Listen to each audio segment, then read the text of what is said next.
Hello guys, welcome back to my channel. कैसे हो आप सब। हर कोई बात करता है कि 2025 में किस टाइप का इंटीरियर आपको अपने घर में कराना है, लेकिन हम कुछ नया करते हैं। आज हम बात करेंगे कि क्या क्या चीज़ें हैं जो अब आपको यूज़ नहीं करनी और उसकी जगह आपको क्या यूज़ करना है to get the better finish in your house. तो स्टार्ट करते हैं वीडियो को। सबसे पहले ना, ऐसे बिजी एलसीडी पैनल्स आपने बहुत देखे होंगे, बहुत सारे घरों में होंगे, पूरा पिन इंटरेस्ट इससे भरा हुआ है। बट दैट्स ऑल, अब आपको ऐसा यूज़ नहीं करना, बिकॉज टीवी पैनल जितने स्लीक होते हैं, जितने प्लेन होते हैं, जितने कम उनमें लेवल होते हैं, उतने ज़्यादा देखने में अच्छे लगते हैं। तो फर्स्ट थिंग, छोटे पैनल्स ना करके आपको फुल वॉल को कवर करना है। सेकेंड चीज़, वॉल कवर कर रहे हो तो इट डजंट मीन्स कि वॉल को भरना है। हमेशा पैनल के पीछे जितनी चीज़ सब लाइट टोन में होनी चाहिए। कुछ पार्ट आप हाईलाइट कर सकते हो एंड ट्राई लेवल्स कम से कम दो। यहाँ पे आप ओपन शेल्स भी अवॉइड कर सकते हो ताकि मेंटेनेंस कम हो जाए और लुक और ज़्यादा बढ़ जाए। Second, crowded false ceiling. मैं हर बार कहती हूँ कि भरी भरी फॉल्स सीलिंग बहुत हैवी लगती है, सर के ऊपर गिरने को आती है। तो यहाँ पे भी वही चीज़ दोबारा से रिपीट कर रही हूँ। लेकिन जो आजकल हम यूज़ कर रहे हैं ना, कि फॉल्स सीलिंग के डिज़ाइन के साथ नहीं, बहुत सारी लाइटें भी आपकी फॉल्स सीलिंग में नहीं होनी चाहिए, प्लेन होनी चाहिए। लेकिन जो लाइट्स आप यूज़ करो, ट्राई करो कि आप सिर्फ नॉर्मल ट्रैक लाइट्स यूज़ करो या पेंडेंट लाइट यूज़ करो। मल्टीपल लाइट्स अपनी एक फॉल्स सीलिंग के अंदर मत डालो। लाइट से अपनी फॉल्स सीलिंग को आपको बिल्कुल नहीं भरना है। तो क्या सीखा है आपने? फर्स्ट, प्लेन डिज़ाइन यूज़ करने हैं जिसमें आप सिर्फ कोव दे सकते हो, बिल्कुल प्लेन भी रख के बीच में प्रोफाइल या ट्रैक दे सकते हो। सेकेंड, अगर आप कुछ कुछ ऐड भी कर रहे हो, उसके बाद बहुत सारी लाइट्स आपको नहीं देनी है। एक दो लाइट्स तो जो डिज़ाइनर हो और आपकी जो रिक्वायरमेंट है लाइट की वो पूरी कर पाए।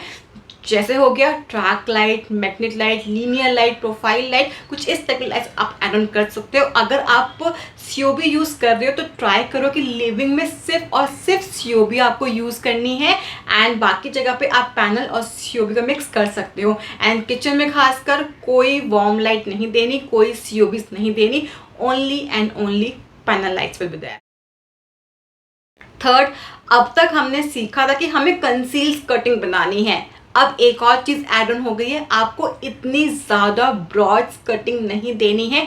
जितनी स्लिम स्कर्टिंग होगी 2 से 3 इंच के बीच में, ज़्यादा आपको वॉल दिखाई देगी, उतना ज़्यादा आपका घर एलिवेट लगेगा। तो स्कर्टिंग की जो विड्थ है वो आपको अब कम कर देनी है। कंसील तो रखना ही रखना है, लेकिन विड्थ को भी कम कर देना है। फोर्थ, किसी भी घर का एंट्रेंस डोर हो या बेडरूम का एंट्री डोर हो, डोर आपका फर्स्ट स्टेप होता है जो आपके घर को हाईलाइट करता है। तो डोर की विड्थ छोटी नहीं होनी चाहिए। एंट्रेंस डोर है तो एटलीस्ट 3 फीट 6 इंचेस का हो।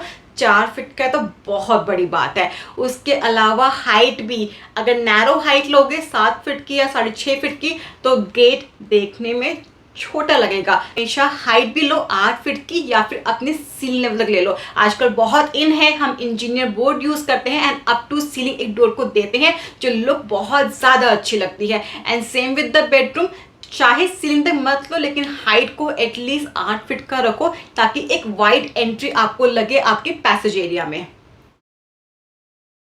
आपने आज तक देखा होगा जो हमारा लेआउट है उसमें हमारा लिविंग, डाइनिंग, किचन एक बिल्कुल खुला खुला एरिया होता, लेकिन अब इसका भी दी एंड हो चुका है। जितनी प्राइवेसी दोगे उतना ज़्यादा घर अच्छा लगेगा। तो आपको हमेशा ऐड करने हैं पार्टीशंस। किचन ओपन है, बिल्कुल ओपन रखिए, लेकिन पार्टीशन का ऑप्शन हमेशा दीजिए ताकि आप प्राइवेसी मेंटेन कर पाए। जब कोई इनफॉर्मल गेस्ट आए हुए हैं तो आप किचन वाले पार्ट को बंद कर सकते हैं। And same with the living and dining, बहुत बड़ा सा खुला एरिया आपको नहीं दिखना चाहिए। हमेशा सेंटर में पार्टीशन ऐड कीजिए, चाहे पार्टीशन छोटा सा है 3 फीट या 4 फीट का, लेकिन उसको ऐड ऑन करने से एरिया डिवाइड होता है जो देखने में अच्छा लगता है एंड एक फीलिंग आती है that's your living area and that's your dining area. तो वो ऐड ऑन करना बहुत ज़रूरी है। एकदम खुला लेयर आपको अब बिल्कुल प्लान नहीं करना है। लग्जरी थीम सबको पसंद आती है, अच्छी लगती भी है, लेकिन अगर लग्जरी थीम अच्छी लग रही है इट डजंट मीन्स कि आप बड़े बड़े गोल्ड पैनल्स दे दो, बड़े बड़े ग्लास के पैनल्स दे दो। चीज़ों को डिवाइड करना बहुत ज़रूरी है। इतने बड़े बड़े पैनल्स, इतने ब्रॉड पैनल्स गॉडी लग सकते हैं। तो अगर आपको गोल्ड ट्रिम्स पसंद भी है तो हमेशा आपको स्लिम चूज़ करनी है, यानी कि 8 mm की या 10 mm की, जो सिर्फ एक हिंट ऐड करे गोल्ड का।